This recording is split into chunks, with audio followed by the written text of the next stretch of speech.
सभी सिद्धात्माओं के पावन सी चरणों में हमारी भावभरी बनी। परम उपकारी लाखों आत्माओं को प्रतिबोध देकर परमात्मा के धर्म से जुड़ने वाले पूज्य चारों दादा गुरुदेव श्री के पावन सी चरणों में भावभरी बनी। परम पूज्य गणनायक श्री सुख महाराज साहिब के पावन सी चरणों में हमारी परम पूज्य आचार्य सम्राट श्रीमद जिन कांति सागर श्री जी महाराज साहिब के पावन सी चरणों में बहुसागर से डूबती नैया को सहारा देने वाले मेरे श्रद्धा के केंद्र परम पूज्य गुरुदेव दक्षाधिपति आचार्य भगवंत श्रीमद जिन मणिप्रभ श्री जी महाराज साहिब की पावन सी चरणों में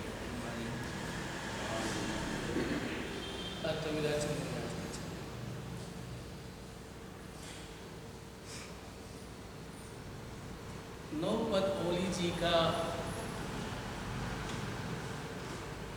आज छठा सूर्योदय।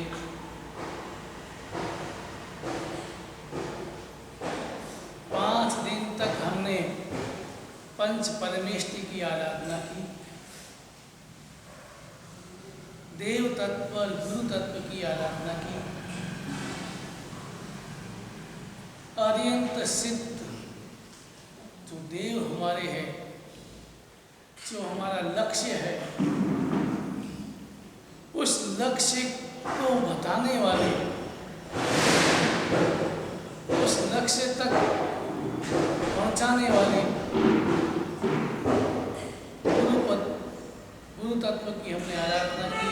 आचार्य उपाध्याय सागर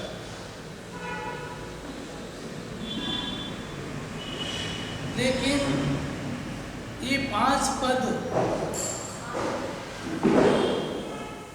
देव हमें देते हैं, गुरु हमें दिखाते हैं और धर्म हमें देता है,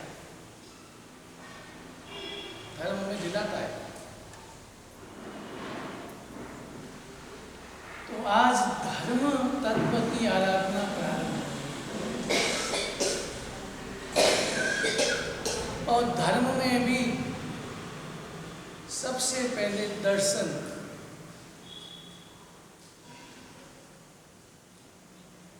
दर्शन यानी श्रद्धा और श्रद्धा यानी संयम।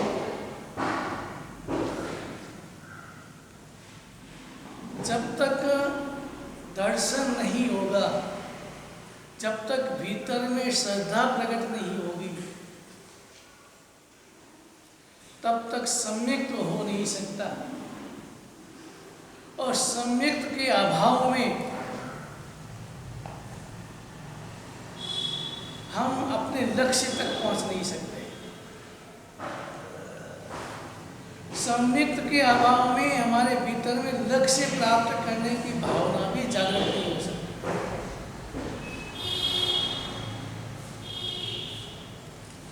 तो सबसे ज्यादा महत्व सम्यक दर्शन का है, क्योंकि पंच परमेष्टि भी जब तक सम्यक दर्शन की भीतर में पैदा नहीं होता, जब तक सम्यक तो पैदा नहीं होता, तब तक वो न साधु बनता है, न उपाध्याय, न आचार्य, न अरिहंत, न सिद्ध। इसलिए प्रेरणा देने के लिए भवों की गिनती बताई गई। भवों की गिनती यूं तो अनंत भव किए होंगे, लेकिन जब आत्मा सम्यक प्राप्त करती है तब से भवों की गिनती प्रारंभ होती है। तो अब हम कैसे पता लगाएं कि हमारे भीतर में सम्यक दर्शन है या नहीं? सम्यक दर्शन यानी भूख लगना, प्यास लगना, भूख लगना, ये सम्यक दर्शन है।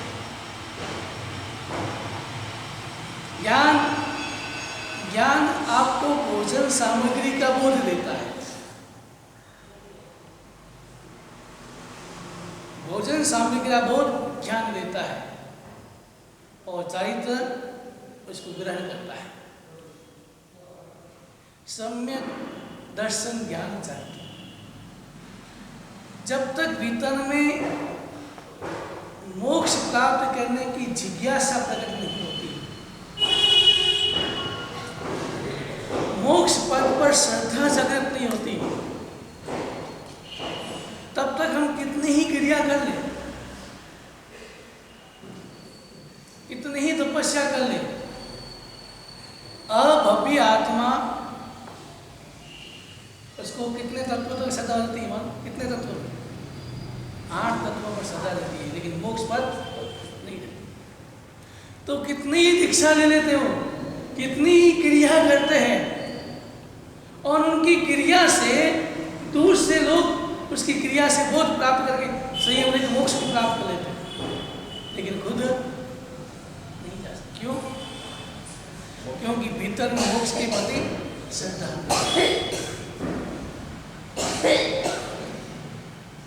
तो हम अब क्रिया कर रहे हैं, प्रवचन सुन रहे, आराधना साधना कर रहे हैं, लेकिन क्या हमारे भीतर में मोक्ष के प्रति श्रद्धा है या नहीं? आत्मा के प्रति श्रद्धा है या नहीं? मैं आत्मा हूं। शरीर और आत्मा का भेद जब भीतर में सम्यक पैदा होता है, तभी व्यक्ति भीतर शरीर और आत्मा का भेद करता है। और जब तक श्रद्धा नहीं होती है, तब तक वो व्यक्ति शरीर को ही अपना सब कुछ मानता है।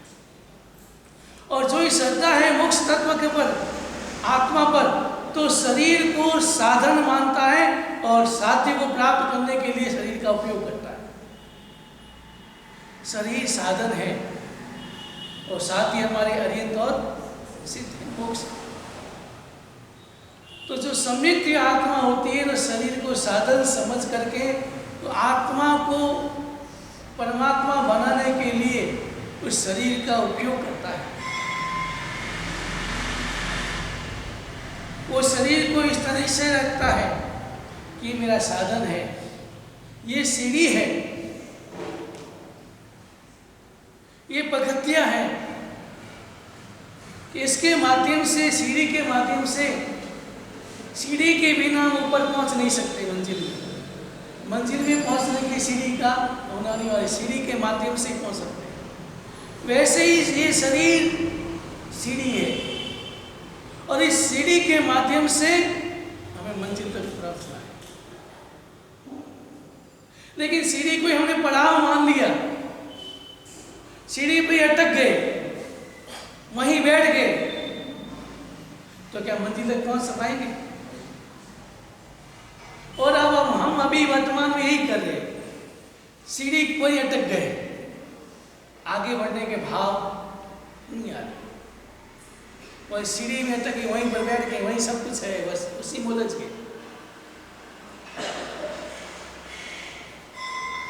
जब तक सम्यक श्रद्धा नहीं होती, सम्यक नहीं होता, श्रद्धा नहीं होती, तो आदमी संसार में रहेगा और उसी में उलझ जाएगा। संसार में ही उलझ जाता है, संसार ही उसके मन में बस जाता है, उसके मन में मोक्ष की अभिलाषा नहीं होती। और जो ही सम्यक हो जाता है, सम्यक दर्शन श्रद्धा जागृत हो जाती है, तो व्यक्ति संसार में रहेगा कमल के फूल की तरह रहेगा। वो संसार रहेगा, लेकिन संसार उसके भीतर में नहीं रहता। जिस प्रकार धाई माता बच्चे को दूध पिलाती है, सब कुछ करती है, लेकिन अंतर में ये मेरा बच्चा नहीं है, अंतर से मैं। जो ही सम्यक्त हो जाता है, तो व्यक्ति संसार में रहते हुए भी संसार से अलग रहता है, संसार उसके भीतर में नहीं आ पाता। और संसार हमारे भीतर में आ गया तो फिर कितनी आराधना कर लो, नाव पानी से पार कर सकती है, लेकिन नाव में पानी आ गया तो नाव डूब जाएगी। वैसे ही संसार हमारे भीतर में आ गया तो ऊपर से हम कितनी ही आराधना कर लें, संसार भीतर में है तो डूबना। इसलिए सबसे पहला महत्व सम्यक दर्शन का है। सम्यक तो हम कैसे प्राप्त करें, भीतर में श्रद्धा कैसे प्रकट हो। सम्यक के बिना गौतम स्वामी जब इंद्रभूति थे, उनके पास ज्ञान बहुत था, 4 वेदों के ज्ञाता थे, बहुत ज्ञान था, विद्याएं थी, लेकिन वो सब ज्ञान मिथ्या ज्ञान, वो मिथ्या ज्ञान था, वो ज्ञान संसार में भटकाने वाला ज्ञान था। लेकिन जो ही परमात्मा के पास पहुंचे, समोसन में पहुंचे, और परमात्मा ने जब उसे बोध दिया और संयम स्वीकार किया, गणधर बने, तब तुरंत उसके भीतर में, उनके भीतर में श्रद्धा प्रकट होगी, सम्यक प्रकट हो गया, और वो ज्ञान फिर सम्यक ज्ञान बन गया। ये वर्तमान में जो भी शिक्षा मिलती है, ये सब संसार को में फंसाने के लिए, संसार को डुबाने के लिए। जो वर्तमान की जो भी शिक्षा है, पुराने जमाने में जब गुरुकुल होते थे, उसमें सब तरह की शिक्षा देते थे, धर्म का भी बोध देते थे, आत्मा का भी बोध देते थे। लेकिन वर्तमान की शिक्षा क्या है? केवल बाहर संसार का विस्तार कैसे करें, हम संसार में सुखी कैसे बने, संसार में धन उपार्जन कैसे करें, बस केवल संसार का लक्ष्य। और वो ज्ञान कौन सा ज्ञान माना जाएगा? मिथ्या। हरिभद्र सूरी को देखे इतने विद्वान थे, वो भी एक हाथ में सीढ़ी रखते थे, एक हाथ में पाँव और पेट बांध के रखते थे। इतना अहंकार था कि बढ़ नहीं जाए, इतना अहंकार था, ज्ञान बहुत था, लेकिन अहंकार नहीं बहुत था। लेकिन मन में संकल्प भी था कि जो मुझे हरा देगा उसका मैं शिष्य बन जाऊं। ज्ञान बहुत था, लेकिन सम्यक नहीं था, और इसलिए भीतर में अहंकार था। और एक बार साधु जी को उपास के आगे से जा रहे थे, और वहाँ पाठ चल रहा था, चक्कम चक्की ऐसे कोई शब्द, शास्त्रीय शब्दों का उच्चारण चल रहा था। और हरिभद्र सूरी वहीं उलझ के खड़े हो गए और सुनने लगे, सुन रहे और चिंतन करने लगे, इसका अर्थ क्या है, इसका अर्थ क्या है। और जब वो अर्थ नहीं आया, तब वो तुरंत वहाँ पर याकिनी मेहता साधु जी विराजमान थे। पाठ कोई दूर से कर रहे थे साधु, लेकिन हरिभद्र सूरी कहाँ पहुँचे? याकिनी मेहता के पास। हमारे जिन शासन में शुरू से ही अनुशासन का महत्व बताया,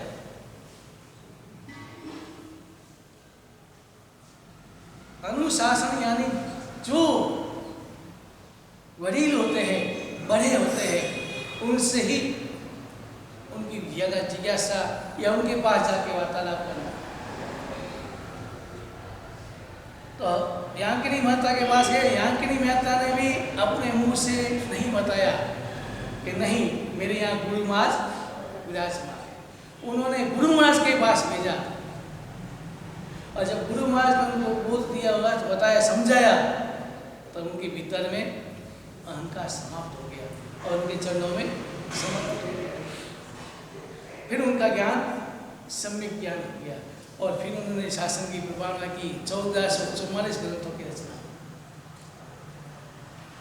तो ज्ञान हम बहुत प्राप्त करते हैं, क्रिया भी बहुत करते हैं, लेकिन क्या हमारे भीतर में श्रद्धा है या नहीं, ये अपने आप से प्रश्न करना है। क्या मेरे मन में मोक्ष के प्रति श्रद्धा है या नहीं? मैं जो कर रहा हूँ, क्या मेरे भीतर में मोक्ष की अभिलाषा है या नहीं? और जिसके भीतर में मोक्ष के प्रति अभिलाषा होती है, उसको संसार गौण लगता है, कुछ नहीं। वो भी संसार में नहीं उलझता है, और ज्यादा समय वो अपनी आत्मा के लिए निकलता है, आत्मा के साथ। मन एक ही भाव, मुझे मोक्ष को प्राप्त करना है, मुझे जल्दी से मोक्ष को प्राप्त करना है, यही भाव है। और ऐसे भावों से उनका आचार विचार व्यवहार क्रिया सब बदल जाता है। जब भीतर में भाव बदल जाते हैं, जब भीतर में श्रद्धा प्रकट हो जाती है, तो धीरे धीरे सारा वातावरण बदल जाता है। कभी देखना, जो व्यक्ति मोक्ष का अभिलाषी होता है ना, उनका देखना, चेहरा देखना, उनके बैठने का तरीका देखना, उसके उठने का तरीका देखना, उनकी हर क्रिया करने का तरीका देखना, वार्तालाप करने का तरीका देखना, ऐसा लगता है कि बस संसार में बैठा है, लेकिन मन में संसार नहीं। सम्यक्ति आत्मा, जैसे परमात्मा सम्यक्ति प्राप्त कर लिया, उसके बाद वो संसार में रहे भी तो भी भाव अलग। संसार में रहने के बाद भी निरुक्त थे, कोई उसके प्रति आसक्ति नहीं थी, कोई भाव तो नहीं था, कोई रुचि नहीं थी, किसी में ना खाने में रुचि, ना पीने की रुचि, ना और किसी काम की रुचि भी नहीं थी। सहज रहते थे, खाना है खा लिया, करना है कर लिया, लेकिन भीतर में रुचि नहीं। भीतर में एक ही भाव, आत्मा। मुझे आत्मा को जल्दी से मुक्त करना है, मुझे आत्मा को परमात्मा करना है। ये भाव अभी तक हमारे भीतर नहीं आए, और इस कारण से, भाव नहीं आने के कारण से, हमें थोड़ा सा संसार का कोई भी निमित्त मिलता है, हम धर्म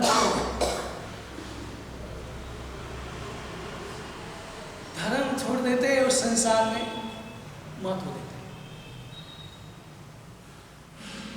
और जो सम्यक्ति आत्मा होती, वो संसार को मत नहीं, कैसा भी कारण होता, वो अपना आत्मा की जो आराधना करनी है, वो आत्मा की आराधना करता ही। सम्यक्ति आत्मा व्यापार भी करेगी, लेकिन व्यापार में भी सहजता भाव है, लाभ में सहज भाव, हानि में भी सहज भाव, सहज। क्योंकि उनके भीतर में तो आत्मा और शरीर का भेद, संसार और साधना का भेद आ जाता है। ये संसार है, और ये संसार आखिर मुझे छोड़ना पड़ेगा। और जो सम्यक आदत, धीरे धीरे जो श्रद्धा जागृत होती है, तो धीरे धीरे कर्म क्षय होते हैं, और जो ही चारित्र के मन कर्म क्षय हो जाते हैं, तो मन में वैराग्य आता है, और वैराग्य आने के बाद वो दीक्षा लेते हैं। दीक्षा के भाव कई व्यक्तियों के भीतर में होते हैं, भाव कई व्यक्तियों में होते हैं, लेकिन ले नहीं पाते। क्यों नहीं ले पाते? क्योंकि उनके कर्म अंतराय कर्म, और अंतराय कर्म बांधते समय हमें ध्यान नहीं रहता है, और अंतराय कर्म मोह के कारण बनते हैं। मोह होता है, हम उसको रोकते हैं, किसी भावना हुई चारित्र की, और हम रोक देते हैं मोह के कारण, ये अंतराय कर्म में होता है। उस समय पता नहीं चलता है, तब जीवन में जब हमारे साथ होता है ऐसा, मेरे मन में वैराग्य आया, दीक्षा के भाव आए, और रोक दिया, हमें रोक कर पड़ा। क्यों रोका? क्योंकि आपने भी अंतराय दिया। तो सम्यक की आत्मा जब धीरे धीरे निर्मल चिंतन करती है, आत्मा का चिंतन करती है, मोक्ष का भी अभिलाषी रहती है कि मुझे मोक्ष प्राप्त करना है, केवल उनको मोक्ष ही दिखता है, केवल देह गुरु धर्म ही दिखते हैं, बस उसी में मन लगा रहता है। भले यहाँ बैठा है, पाठ पर नहीं बैठा है, नीचे बैठा है, लेकिन सम्यक की आत्मा है, वो नीचे बैठी हुई भी भावों से कर्म क्षय करते। और हम पाठ में बैठे, अगर सम्यक श्रद्धा नहीं, सम्यक नहीं है, तो हम भी बैठे बैठे भी दूसरों को उपदेश दे देंगे, लेकिन खुद खाली खुद वही संसार में भटकता है। इसलिए जीवन में सम्यक श्रद्धा जरूरी है, श्रद्धा चाहिए। और श्रद्धा कैसे आएगी? श्रद्धा के लिए, श्रद्धा को प्रकट करने के लिए सबसे पहले गुरु भगवंतों की वासना सुनो। सबसे पहला वासना और स्वाध्याय। इस श्रद्धा सम्यक प्रकट करने के दो कारण हैं। परमात्मा की वाणी, जिन वाणी जिन प्रतिमा, ये दो ही हमारे भीतर में सम्यक प्रकट कर सकते हैं। जिन वाणी, और जिन वाणी सुनते सुनते, स्वाध्याय करते करते भीतर में भाव बदलेंगे, और भीतर में भाव बदल गए तो सम्यक। हम सोचते ना जिनवाणी सुनेंगे, ना स्वाध्याय करेंगे, ना और कुछ करेंगे, तो बैठे बैठे घर पर बैठे बैठे श्रद्धा सम्यक ज्ञान हो नहीं सकता। सम्यक ज्ञान का मुख्य अगर वो कारण है स्वाध्याय, जिनवाणी जिन प्रतिमा। ये संसार में दो ही साधन मिले, संसार पार करने के दो साधन है। अभी भी दो का सारा पकड़ लिया तो भी हम पार हो जाए, जिनवाणी और जिन प्रतिमा। और उनके माध्यम से सम्यक करता है। कई व्यक्तियों को परमात्मा की मूर्ति देखते, मंदिर दर्शन करते, अलग अलग मंदिर दर्शन करते, और दर्शन नहीं करते करते अचानक उनके मन में अहोभाव आ जाता है। अहोभाव से सम्यक प्राप्त।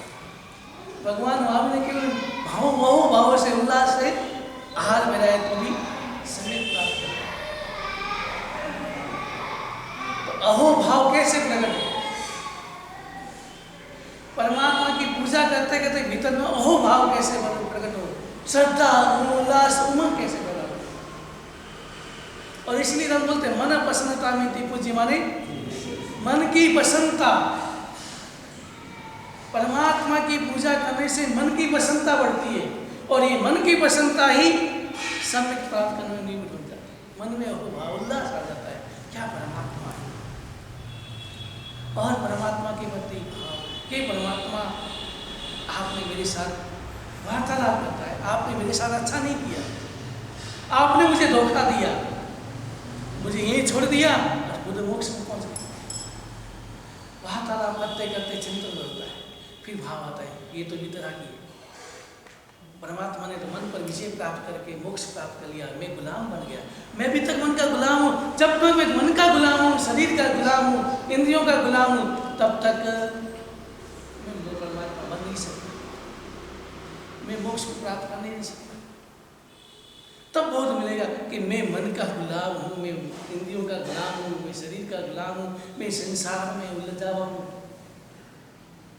तब व्यक्ति के भीतर में भाव चलते चलते तब श्रद्धा जगती है, और श्रद्धा जगती सम्यक प्राप्त होता है। और सम्यक प्राप्त होने के बाद ही कई व्यक्तियों को मैंने देखा 40 साल तक उसने कभी मंदिर नहीं गया, नहीं चाहता, कोई परमात्मा की वाणी नहीं सुनी, कोई धर्म नहीं किया, लेकिन जब आया 1 2 बार 3 बार 5 बार जो आया, उनके भाव बदले, और उसके बाद वो व्यक्ति जो धर्म से जुड़ा तो ऐसा जुड़ा।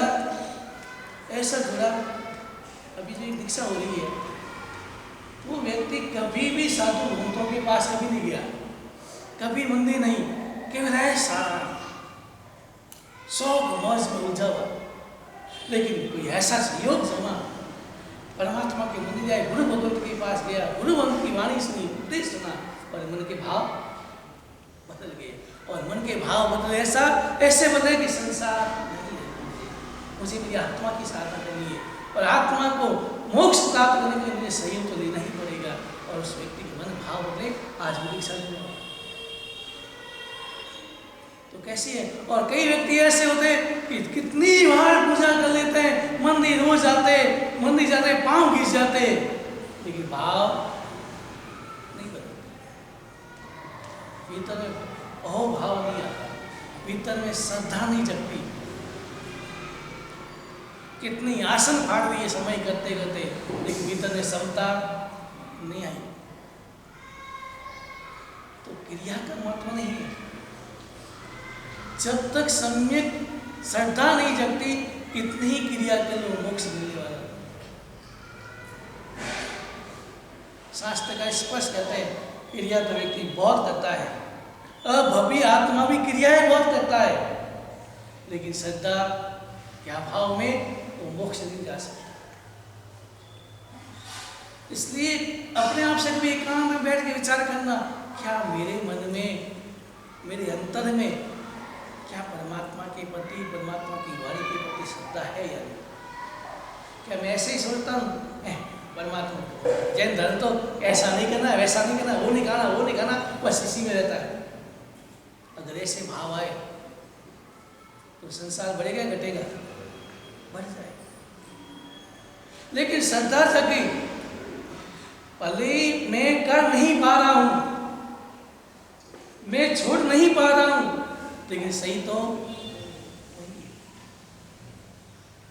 आप देखें, मरीची को भी देख ले, भले खुद संयम छोड़ दिया, तापसी दीक्षा ले ली, लेकिन भाव मन में क्या भाव था? सही तो वही है, परमात्मा की वाणी ही सही है। श्रद्धा थी, और उस श्रद्धा के कारण ही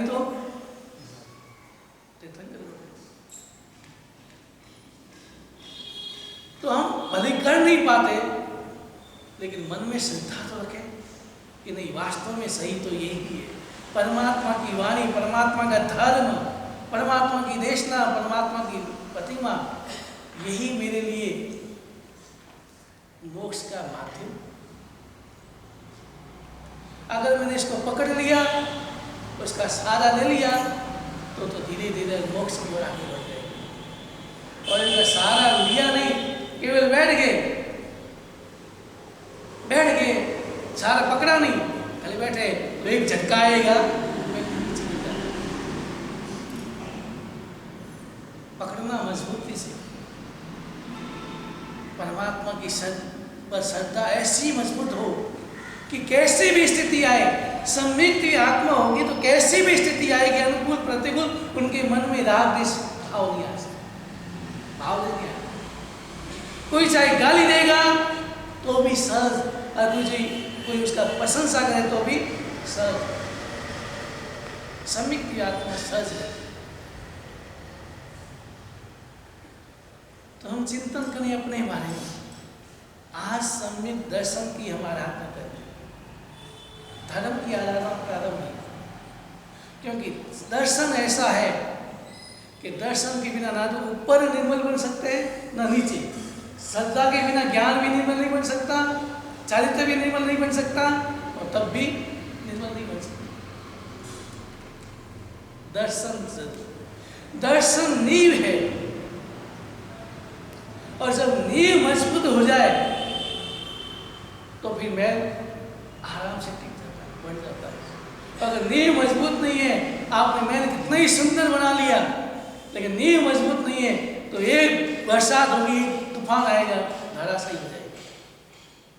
वैसे ही हमने नींव मजबूत नहीं की, आराधना बहुत की, तपस्या बहुत की, मैल बहुत बनाए, तपस्या के, आराधना के, पूजा के, साधना के, लेकिन नींव मजबूत नहीं है तो एक तूफान आएगा, थोड़ा सा संसार का वातावरण मिलेगा, अनुकूल वातावरण मिलेगा, हम धराशायी हो जाते, वापस उसी में उलझ जाते। सम्यक दर्शन नींव है। अब नींव को मजबूत कैसे करें? नींव को मजबूत करने के लिए मैंने पहले भी कहा, जैसा वातावरण वैसे विचार, जैसा विचार वैसा आचार। अगर हमारा वातावरण शुद्ध होगा, वातावरण धर्ममय होगा, तो धीरे धीरे मन में विचार बदलते हैं, और विचार बदलकर आचार बदलता है, और भीतर में भीतर धीरे धीरे श्रद्धा भी जागृत होती है, और श्रद्धा जागृत होती तो जैसे उदाहरण के लिए सामूहिक परिवार रहते हैं, भाई भाई साथ रहते हैं, तो लोग क्या प्रेम इनका, वातावरण देखते हैं, क्या प्रेम इनका, और कैसे रहते होंगे। हम तो 2 जने 4 जने भी नहीं रह पाते, ये इतने जने साथ में कैसे रह पाते हैं? मन में वो भाव आता है, और वो भाव भले खुद नहीं रह पा रहे, लेकिन जो अहो भाव आ गया वो भी उसको लाभ पहुंचा। तो जैसा वातावरण, हमारा वातावरण कैसा है, और इसलिए शास्त्रकारों ने कई बातें बताई यहाँ तक बताया मकान कहाँ बनाए, सावक मकान कहाँ बनाए, रहे कहाँ, उसके लिए शास्त्रकार बताया। क्यों बताया ऐसा? क्योंकि उस प्रकार का वातावरण होगा तो आपके भाव बनेंगे। और अगर आपने घर ऐसे बीचों बीच बना दिया, मान लो मुसलमानों की बस्ती में आपने घर बना दिया, तो आपके भाव कैसे? इसलिए शास्त्रकार के सावधान करते पहले घर कहाँ बनाए, वातावरण देखे, जहाँ मंदिर पास में हो, जहाँ साधु साधियों का लाभ मिलता हो, जहाँ धर्म का वातावरण हो, अड़ोसी पड़ोसी अच्छे हो, ये सारी बातों का ध्यान रखने के लिए शास्त्रकार कहते हैं। लेकिन वर्तमान में ऐसा नहीं। जहाँ जगह मिलती है, जहाँ सस्ती जगह मिलती है, वहाँ पर बड़ा नहीं। भले अड़ोस पड़ोस कैसा हो पता नहीं, और उस कारण से भाव नहीं बदल पाते।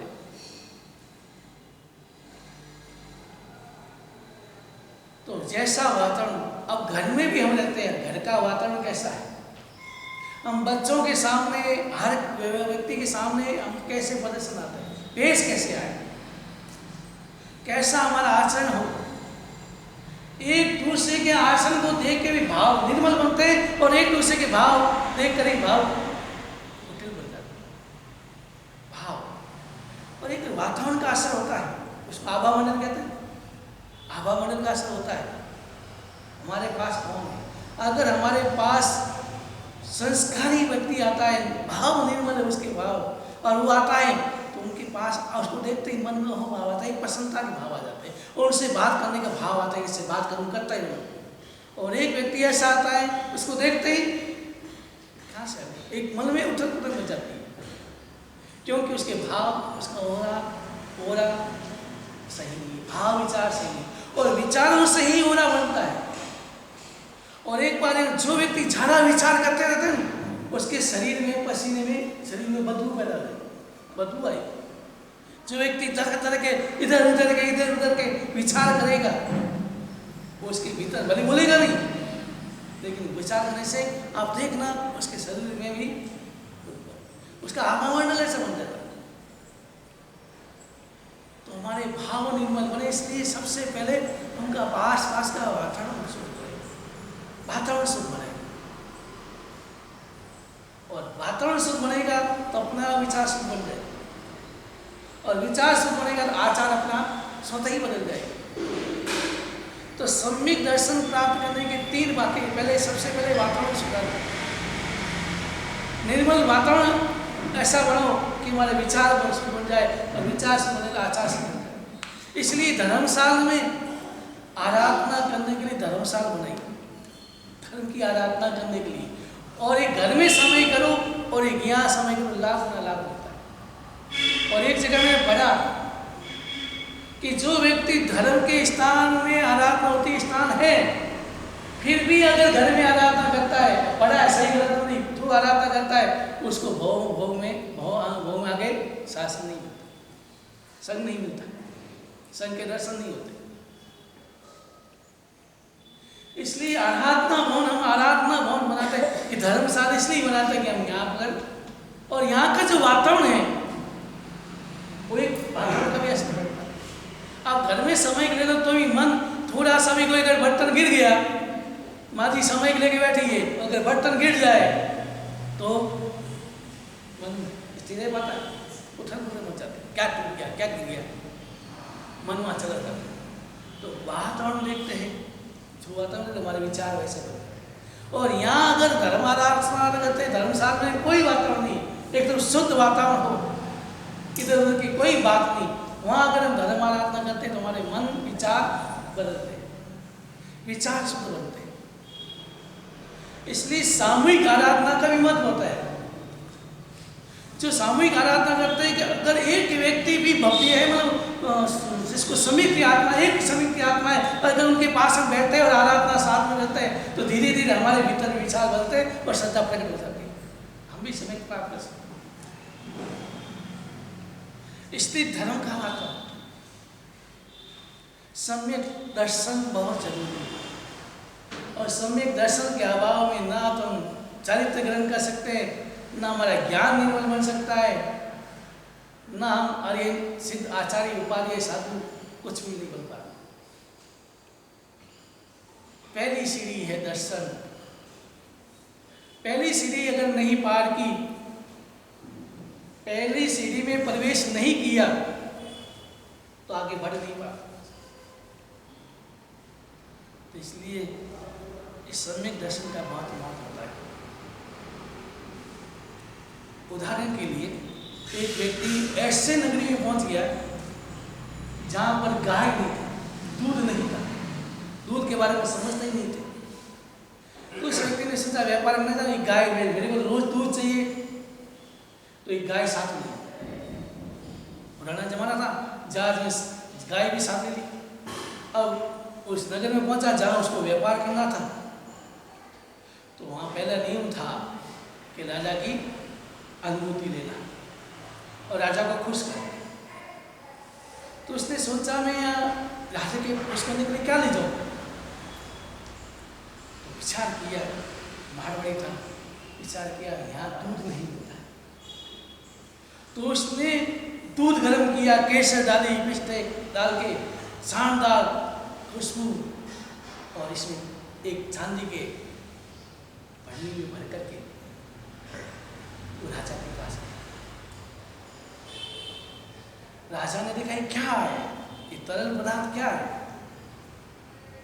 उसने कहा हम एक बार टेस्ट करके देखो, आप पी के देखो। और जो ही राजा ने एक घूंट दूध पिया और उसमें केसर पिस्ते डाले हुए एक घूंट पिया, तो क्या राजा बोल पड़े ये कौन से पेड़ का फल है, आज तक ऐसा फल मैंने नहीं खाया, ना कभी देखा, इतना स्वादिष्ट ये फल।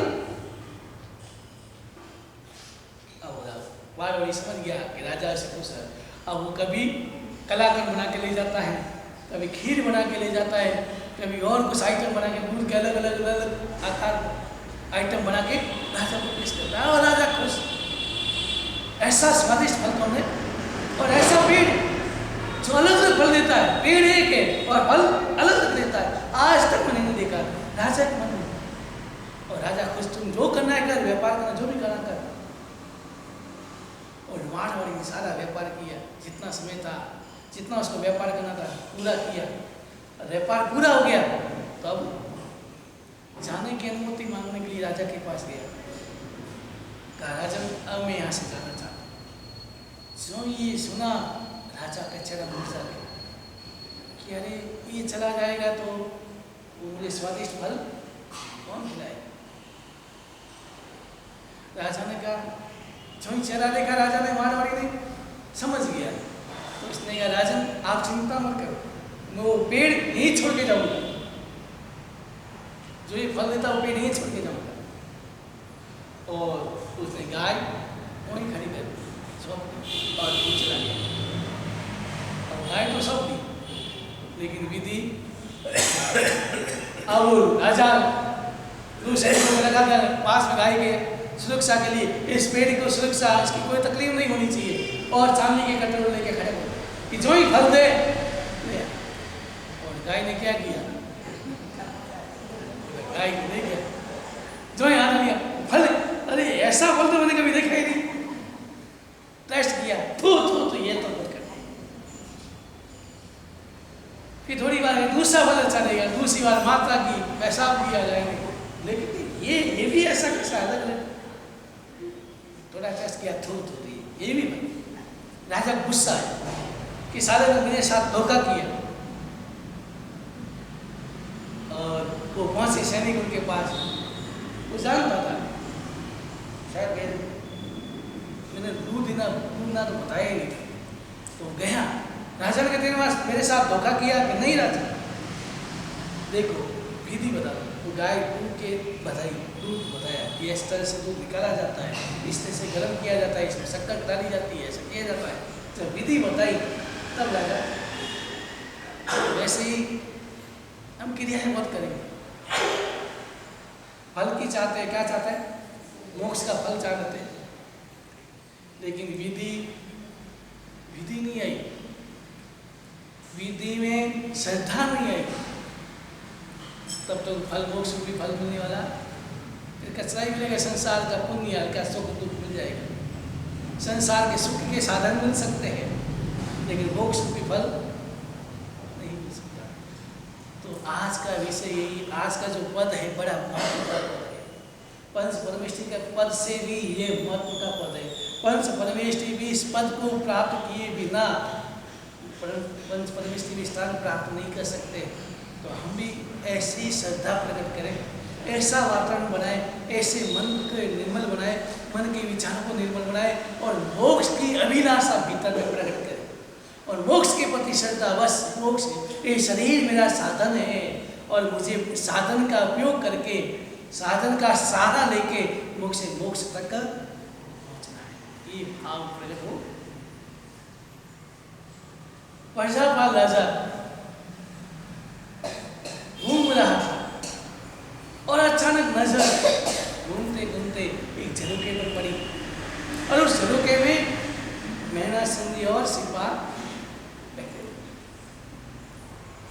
जो नजर पड़ी मन में आया, अरे ये तो पहले तो बहुत बड़ी बड़ी बातें करती थी, मेरे जो भाग्य में होगा, मेरे कर्म में होगा तो हो जाएगा।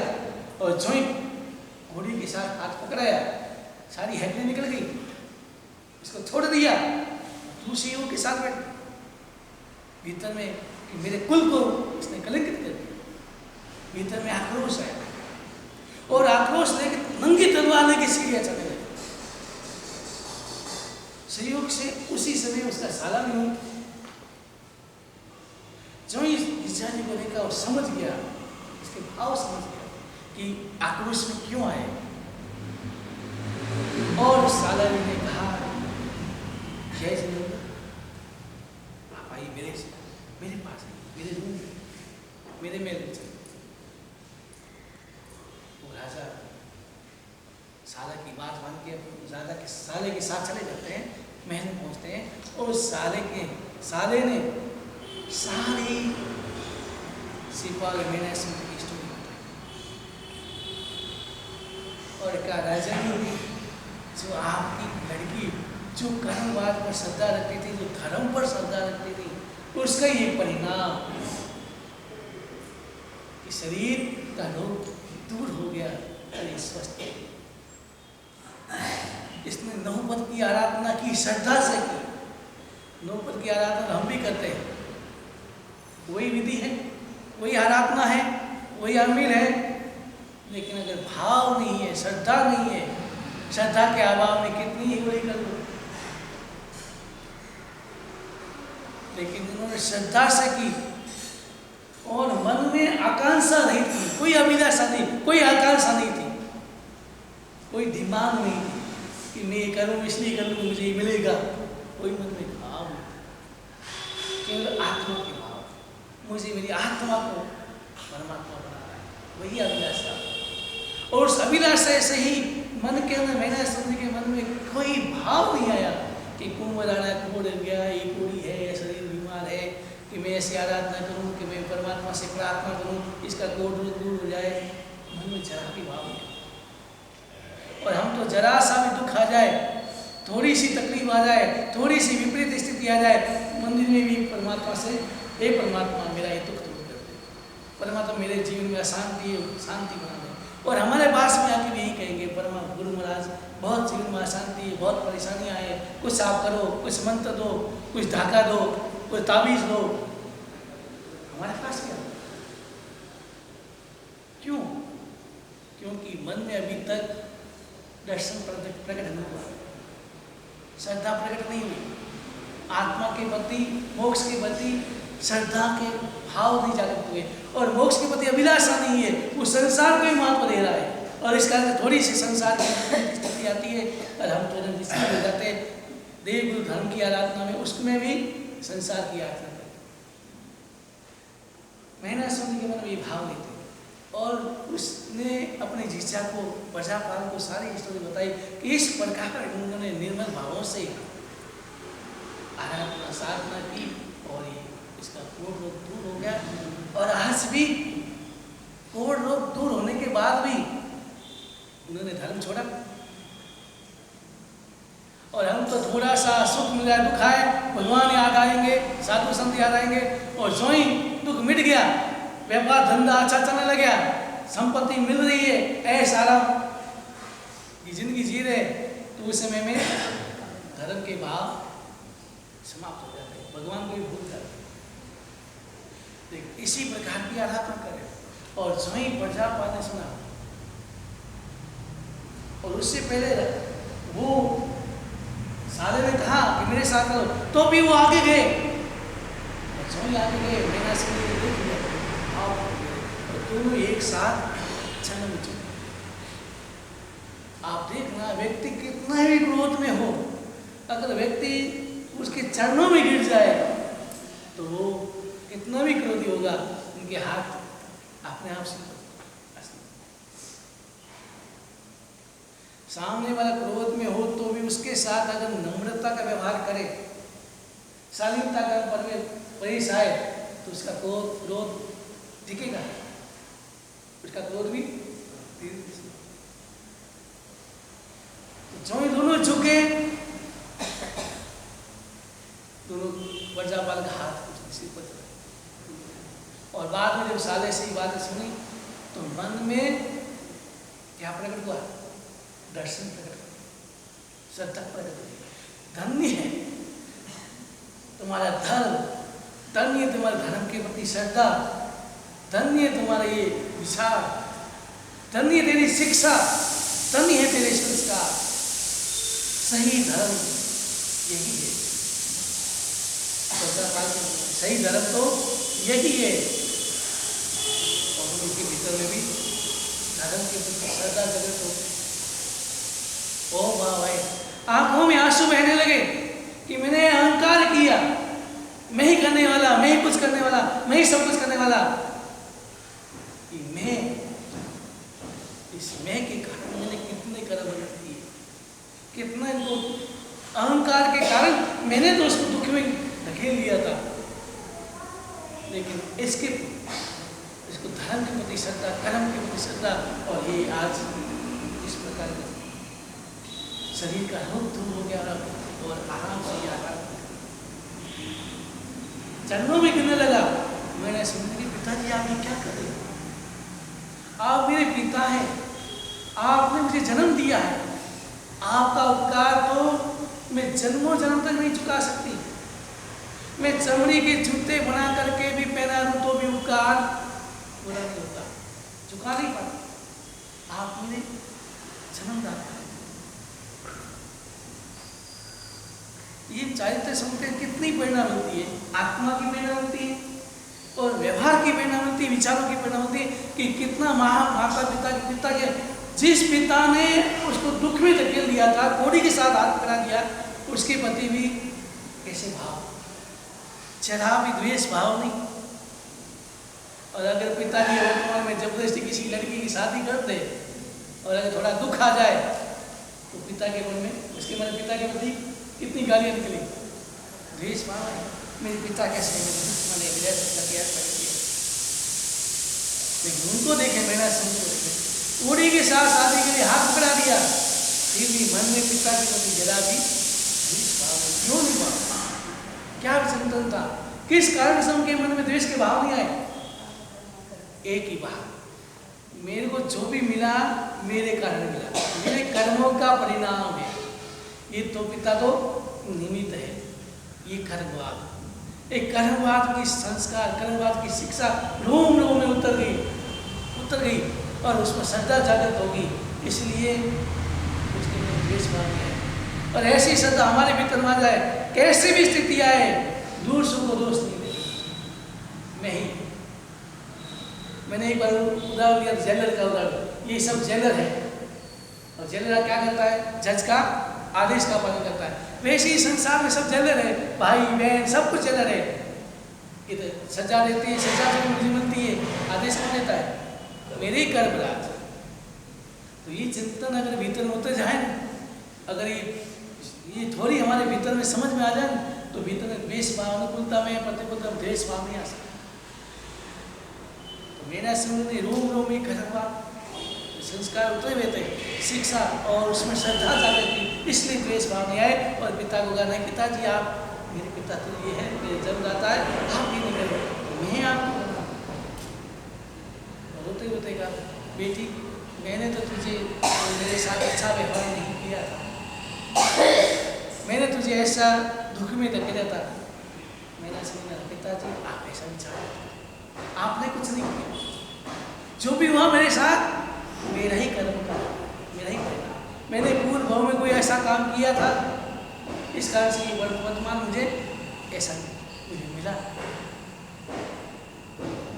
पिताजी ने जो ही सुना, मैंने सुने कि विचार सुने और मन में आए अहोभाव, और वही अहोभाव धर्म के प्रति इसको श्रद्धा जगा, और वो भी परमात्मा के अनुयायी बन गया, जैन धर्म के अनुयायी बन गया, जिन शासन का भागी बन गया। हम भी ऐसा करें कि तू सो इसलिए करें सर्व जीव करूँ शासन ऐसे ऐसे भाव रसा मनोल से। ये क्या भाव है कि मैं ऐसा पुरुषार्थ करूँ, पहले अपना जीवन ऐसा बनाऊं कि उससे मैं सभी धर्म सभी व्यक्तियों को परमात्मा के शासन के से बना सकूं। और प्रजापाल ने जब ये वातावरण देखा और कहा कि आप मेरे महल में पधारो, मेरे राजसभा में पधारो, आमंत्रण दिया। और मैना सुनी और साले ने और सासू ने सारी स्टोरी बताई और शिवपाल का परिचय भी बता दिया। और राजा सोचा क्या था, ये भी उच्च कुल का है, सत्य पुरुष, और नगर प्रवेश के लिए आमंत्रण दिया और पूरा नगर सजाया और उनकी स्वागत की तैयारी की। और स्वागत ऐसा किया हाथी के होते हुए बैठा करके पूरे नगर में घुमा करके और उनके सारे सुख सुविधा के साथ छुटा करके मैं दे दिया। और दिन बीत रहे, शिवपाल हमेशा अवाक होने के लिए बाहर घूमने जाता था। और एक दिन वैसे ही घूम रहा था कि 3 व्यक्ति मिले और उसने आपस में वो तीनों बातें कर। एक दिन पूछे कौन है, उसने कहा तुम्हें मालूम नहीं? अरे मेरे हमारे राजा के जवाई है। जिसने कहा तुम्हें ऐसे ही मालूम नहीं? अरे ये मैना सूर्य के पति है। स्वामी 3 बातें, 3 इस वातावरण सुना, वो शिवपाल का चेहरा उदास।